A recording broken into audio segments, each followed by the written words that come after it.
रहेको starting lineup Sankata क्लबका Tikendra the कप्तान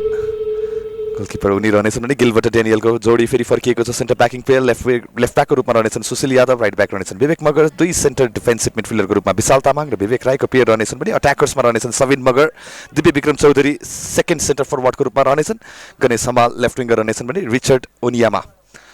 उनको पहिलो सुरुवात रहनेछ सङ्कटाको लागि र त्यसपछि पनि planning boys युनाइटेडको starting lineup Yogesh Timal goalkeeper निङमा घिसिङ र शङ्कर थारूको सेन्टर ब्याक पेयर रहनेछन् रामबाबु शाह रोजन न्युपाने फुल ब्याक रहनेछन् भने सेन्टर डिफेन्सिभ मिडफिल्डमा पुजन थापाको कमान्ड रहनेछ रोमन भुजेल र हेमन लिम्बू सपोर्टमा रहनेछन् भने अट्याकरको रूपमा श्यामु मुर्मू प्रताप सिंह राई र पापा केबे उनी रहनेछन् सेन्टर फरवर्ड 4-3-3 को फर्मेसन सञ्जित सिंहले रुचाएका छन् रविन्द्र सिलाकार 4-4-4-2 मा गएका छन् रविन्द्र सिलाकार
राम्रो देखियो तर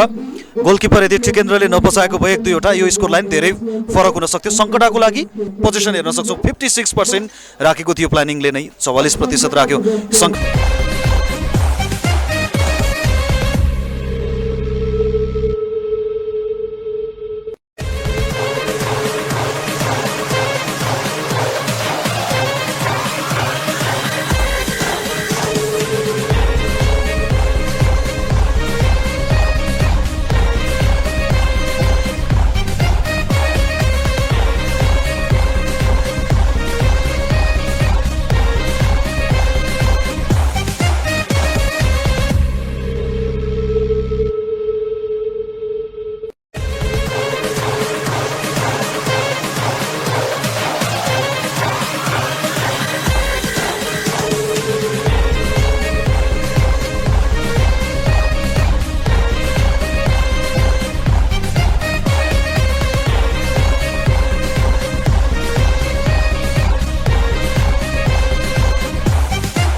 लाई 4 गोलको कुसन दिँदै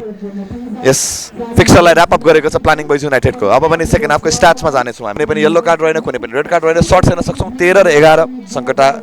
अब्बल देखिएको छ तर क्लिनिकल हेर्छौँ भने प्लानिङ बोइज युनाइटेड 7 अन टार्गेट मध्ये